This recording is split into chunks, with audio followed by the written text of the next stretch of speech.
রাধে কৃষ্ণ বন্ধুরা। বন্ধুরা, অঘ্রাণ মাসকে লক্ষ্মী মাস বলা হয়। এছাড়া ভগবদ গীতায় ভগবান শ্রীকৃষ্ণ এই মাসকে নিজের প্রতিরূপ বলেছেন। তাই সকালে ঘুম থেকে উঠে এই কার্যটি কিন্তু আপনারা এই মাসে সবাই অবশ্যই করবেন। কারণ শাস্ত্র বলছে বন্ধুরা যে দিনের মধ্যে সকালে করা প্রার্থনা ভগবান সবার আগে শোনেন।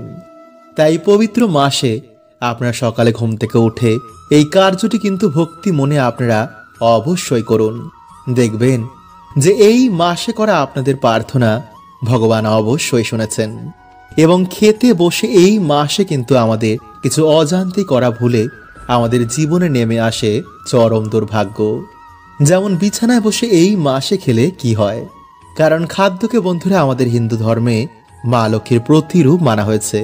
তাই খাবার সময় এই মাসে যদি কিছু নিয়ম মানা যায় তো সেই ব্যক্তির জীবনে এসে পড়ে ভগবান বিষ্ণু এবং মা লক্ষ্মীর বিশেষ কৃপা। বন্ধুরা, খাদ্য আমাদের জীবনের একটি গুরুত্বপূর্ণ অংশ, কারণ খাদ্যই আমাদের এই ভৌতিক শরীরকে চালাচ্ছে। যদি আমরা ঠিক মতন খাদ্য গ্রহণ না করি তো আমাদের এই শরীর অসুস্থ হতে পারে। তাই এর জন্য ভগবান শ্রীকৃষ্ণ খাদ্যের ব্যাপারে আমাদের কিছু গুরুত্বপূর্ণ কথা বলেন। যেমন কোন ধরনের খাদ্য আমাদের খাওয়া উচিত নয়, বা কোন ধরনের খাদ্যই আমাদের গ্রহণ করা উচিত, কোন ধরনের খাদ্য মানুষের দুঃখ রোগের কারণ হয়, আমাদের কোন দিকে মুখ করে খাওয়া সর্বদাই উচিত, খাদ্য গ্রহণ করার আগে কোন মন্ত্র উচ্চারণ করা উচিত যাতে দেবী দেবতাদের আশীর্বাদ আমরা প্রাপ্ত করতে পারি, এবং অশুভ নেগেটিভ এনার্জি যাতে আমাদের কোনো ক্ষতি করতে না পারে, যাতে কোনো রকম রোগ ব্যাধি আমাদের ঘিরে ধরতে না পারে। তাই বন্ধুরা, আজকের এই ভিডিওতে আমরা জানব যে কোন জায়গায় বসে আমাদের খাবার খেতে নেই, কোন সময় আমাদের খাদ্য গ্রহণ করতে নেই, এবং খাবার আগে আপনারা কি মন্ত্র জপ করলে জীবনে আসবে অপার সুখ, অপার শান্তি। তাই বন্ধুরা, ভিডিওটি একটি লাইক করে কমেন্টে হর হর মহাদেব ও জয় শ্রীকৃষ্ণ অবশ্যই লিখুন। বন্ধুরা, আমরা সকলেই জানি যে এই ব্রহ্মাণ্ড একদিন শব্দ থেকে উৎপন্ন হয়, যাকে আমাদের সায়েন্সে বিগ ব্যাং বলা হয়। আমাদের শাস্ত্রের অনুসার ব্রহ্মাজি একদিন সংকল্পের মাধ্যমেই এই সমস্ত সৃষ্টি উৎপন্ন করেন। তাই বন্ধুরা, আমাদের শাস্ত্রে মন্ত্রকে খুবই গুরুত্বপূর্ণ মানা হয়। মন্ত্র জপে জীবনে সুখ শান্তির আগমন হয়, সিদ্ধি প্রাপ্ত হয়, দৃষ্টি খোলে, কুণ্ডলিনী জাগরণ হয়। তাই প্রত্যেক কিছুর বন্ধুরা একটি বিশেষ মন্ত্র রয়েছে। আর আজকের ভিডিওতেই আমরা জানব যে খাবার খাওয়ার আগে আমাদের কি মন্ত্র উচ্চারণ করা উচিত। বন্ধুরা, আমাদের শাস্ত্রের অনুসার স্নান না করে ঈশ্বরকে ভোগ না দিয়ে যে খাদ্য আমরা গ্রহণ করি তা মলের সমান। কারণ বন্ধুরা, আমাদের শাস্ত্র অনুসার যদি আমরা ঈশ্বরকে ভোগ না দিয়ে বা ঈশ্বরকে স্মরণ না করি যে খাদ্য আমরা গ্রহণ করি সেই খাদ্যের ওপর নেগেটিভ ঊর্জা বা প্রেতেদের অধিকার হয়। ফলে সেই খাবার ফলে মানুষ তমগুণী হয়ে ওঠে। সর্বদাই ক্রোধ, কাম, ডিপ্রেশন, চিন্তা, রোগ ব্যাধি এগুলো মানুষকে ঘিরে ধরে। কারণ যেমন বন্ধুরা আমাদের অন্ন হবে তেমনই আমাদের মন তৈরি হয়। তাই এর জন্যই দেখবেন যখন কোনো আমরা মন্দিরে গিয়ে ভগবানের প্রসাদ গ্রহণ করি তখন আমাদের মন প্রাণ সব যেন তৃপ্তি হয়ে যায়। নাম্বার 2, নোংরা যেখানে সেখানে বসেই বন্ধুরা ভুলেও কিন্তু খাদ্য গ্রহণ করা উচিত নয়। এতে নানা রকম রোগ ব্যাধি আমাদের শরীরে প্রবেশ করতে পারে। খাদ্য সর্বদাই শান্তিপূর্ণভাবে ঈশ্বরের ভোগের মতন গ্রহণ করা উচিত। কারণ ভগবান শ্রীকৃষ্ণ গীতায় বলছেন, যদি আমাদের প্রাপ্যে খাদ্য না থাকে তো মুখ অবধি খাবার গেলেও বন্ধুরা সেই খাবার আমাদের পেটে পৌঁছাবে না। তাই খাবারকে আমাদের সর্বদাই সম্মান করা উচিত। নাম্বার 3, খাদ্য গ্রহণ করার আগে অবশ্যই কোনো জীবজন্তুকে বা কোনো অসহায় মানুষকে আমাদের খাদ্য দান করা উচিত। কারণ খাদ্য দানের থেকে বড় দান আর কিছু কখনোই হয় না। তাই খাবার আগে বন্ধুরা আমাদের মা অন্নপূর্ণাকে স্মরণ করে এই মন্ত্র 3 বার জপ করা উচিত। আর সেই মন্ত্রটি হলো ওং হ্রিং নমো ভগবতী মাহেশ্বরী অন্নপূর্ণে সোহা। নাম্বার 4, বন্ধুরা আমাদের শাস্ত্র অনুসার সর্বদাই আমাদের পূর্ব দিকে বসেই খাদ্য গ্রহণ করা উচিত। বিছানায় বসে আমাদের কখনো খাদ্য গ্রহণ করতে নেই। খোলা আকাশের নিচে বা হাঁটা চলা করতে করতে বন্ধুরা আমাদের খাদ্য গ্রহণ করতে নেই। এতে ভবিষ্যতে বিভিন্ন রকম রোগ আমাদের শরীরে বাসা বাঁধতে পারে। খাবার খাওয়ার সময় রাগ, কান্নাকাটি, হাসি ঠাট্টা করা মোটেও উচিত নয়, কারণ সেই খাবার গলায় আটকে মানুষের মৃত্যু হতে পারে। বন্ধুরা আমাদের এই মনুষ্য শরীরকে চালিয়ে রাখার জন্য আমাদের খাদ্য গ্রহণ করতে হয়। কিন্তু আপনারা কি জানেন যে প্রেতজনিত প্রেতেরা কি খাদ্য গ্রহণ করে এবং আমাদের কোন খাবারের ওপর প্রেতেদের অধিকার হয়? বিছানায় বসে খাওয়া কি শুভ নাকি অশুভ? এই সকল প্রশ্নের উত্তর বন্ধুরা আজকের এই ভিডিওতে জানব। তাই অবশ্যই বন্ধুরা ভিডিওটি পুরো দেখবেন। বন্ধুরা আজকের উত্তরটি স্কন্দ পুরাণে বর্ণিত একটি গল্পের মাধ্যমে জানব। তো চলুন বন্ধুরা এর উত্তর আমরা জেনে নিই। বন্ধুরা এক সময়ের কথা, রাজা বিদুরথ নামে একবার একটি রাজা একটি জঙ্গলে শিকার করতে যান। কিন্তু শিকার করতে করতে তিনি একটি গভীর জঙ্গলে প্রবেশ করে যান। জঙ্গলের এই ভাগটি ছিল খুবই ভয়ানক। নির্জনে বনের মধ্যে অনেক সময় হয়ে যাওয়ার পর ঘোড়াটি ক্ষুধা ও তৃষ্ণায় মাটিতে পড়ে যায়। তখন তিনি কি করবে বুঝতে না পেরে রাজা নিজেই পায়ে হাঁটতে শুরু করেন। আর তখনই তার সামনে আকাশে 3টি ভয়ানক জীব প্রকট হয়। এই দেখে রাজা ভয় কাঁপতে শুরু করে আর ভয়ে ভয়ে তাদের জিজ্ঞেস করেন, কে তোমরা? আমি রাজা বিদুরথ। ক্ষুধা তৃষ্ণায় খাবার খুঁজতে খুঁজতে আজ এখানে এসে পৌঁছেছি। তখনই 3জন প্রেতের মধ্যে যে বড় ছিল সে বলেন, হে রাজন, আমরা প্রেত। আমাদের কর্মজনিত দোষের জন্য আজ আমরা প্রেত জনিতে কষ্ট ভোগ করছি। আমার নাম মাসন, এ আমার 2 নম্বর সাথী বিদেবত, আরও হলো কৃতঘ্ন। তখন রাজা অবাক হয়ে বলেন, প্রেত কি? এর উত্তরে মাসন বলেন, হে রাজন, যে মনুষ্য অন্যকে কষ্ট দিয়ে সুখী হয়, যে পশু পাখিদের ওপর অত্যাচার করে, গুরুজনদের নিন্দা করে, যে পরস্ত্রী বা পরপুরুষের সাথে সম্বন্ধ রাখে, যে অন্যের ধনকে ছল চাতুরি করে দখল করে নেয়, রাজন সেই হলো প্রেত। আসলে রাজন আমরা হচ্ছি 3 ভাই। আমাদের 3 জনের কুকর্মের জন্য আমাদের আজ প্রেতজনি ধারণ করতে হয়েছে। নাস্তিক হয়ে আমরা সর্বদাই ধর্মবিরোধী কাজ করেছি। ঈশ্বরের পুজো অর্চনা ছাড়াই খাদ্য গ্রহণ করেছি। দান ধ্যান জপ পুণ্য আমরা জীবনে কিছুই করিনি। ফলে বহু বছর ধরে আমাদের এই প্রেতজনিতে ঘুরতে হচ্ছে। এই সব শুনে রাজার মনে আরো প্রশ্ন জাগে।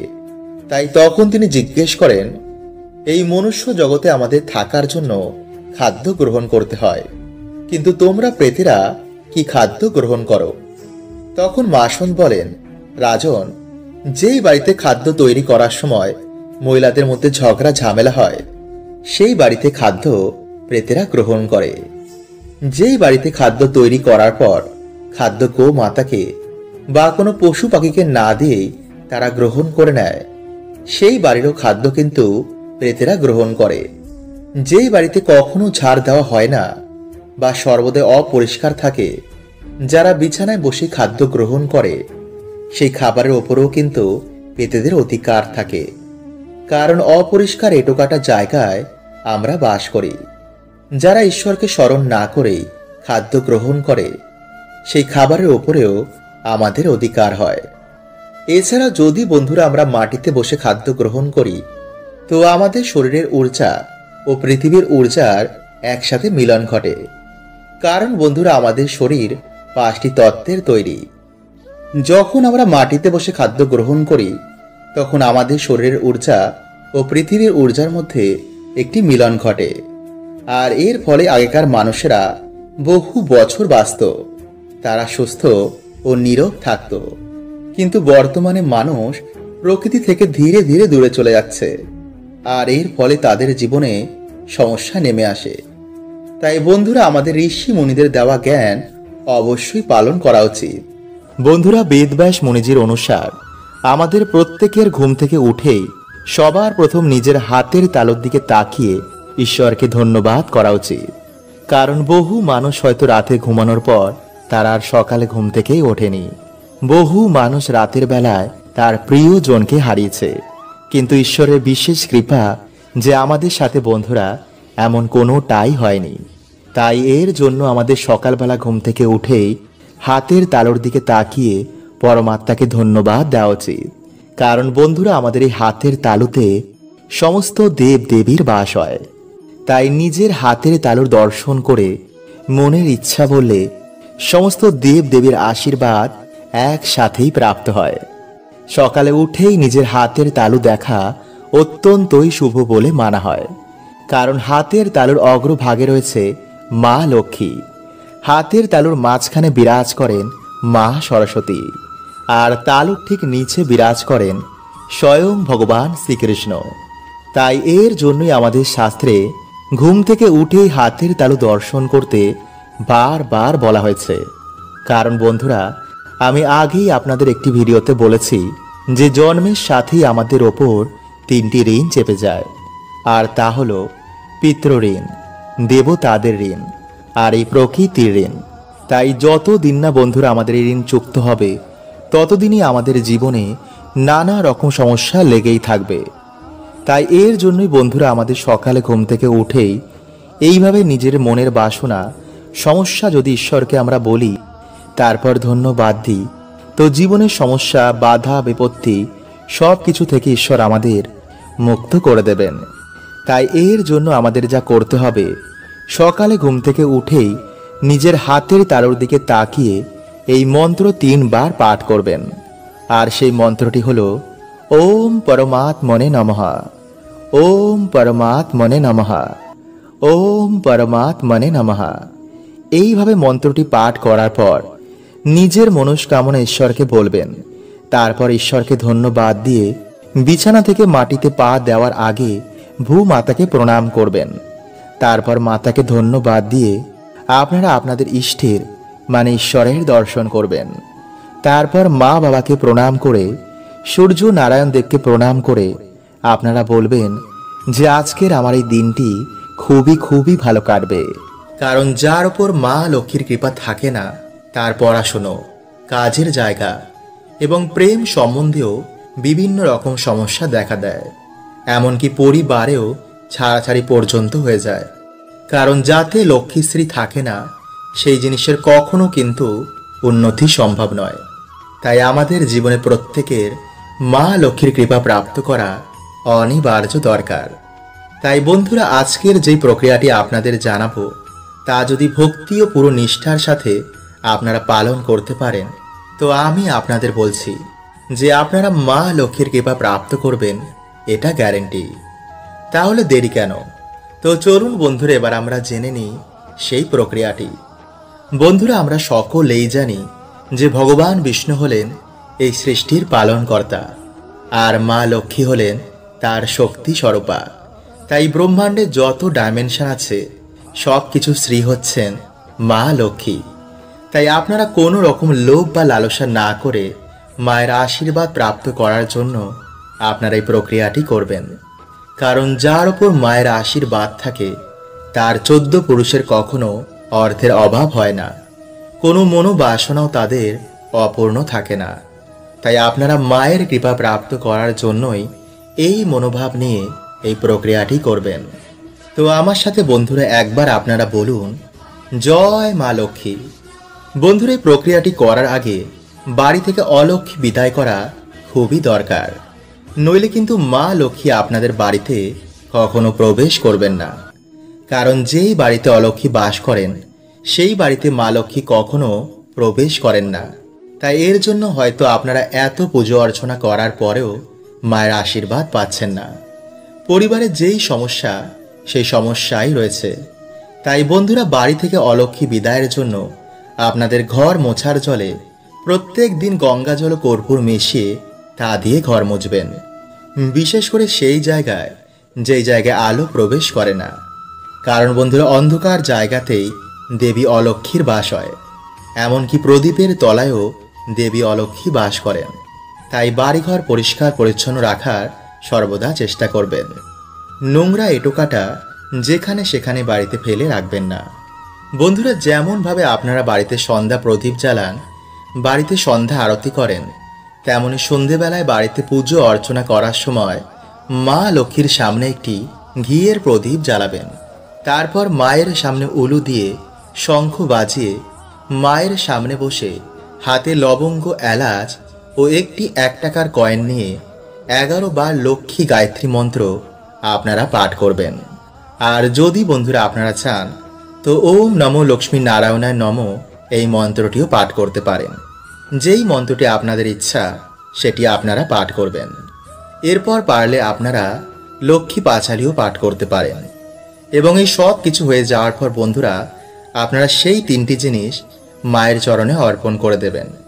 এরপর মায়ের সামনে হাত জোর করে আপনাদের যে মনোবাসনা রয়েছে তা মাকে বলুন।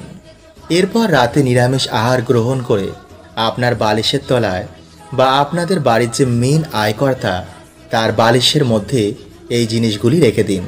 কিন্তু যেন বন্ধুরা এই খবর কেউ না পায়, আর যেন বন্ধুরা এই বালিশ অন্য কেউ ব্যবহার না করে। এই জিনিসগুলো আপনারা যত দিন খুশি বালিশের মধ্যে রাখতে পারেন। এরপর আপনাদের মনোবাসনা পূর্ণ হলে বাড়িতে মা লক্ষ্মীর পুজো দিয়ে সেই জিনিসগুলো আপনারা কোনো জলাশয়ে ভাসিয়ে দেবেন। হরে কৃষ্ণা। ওম নমঃ শিবায়।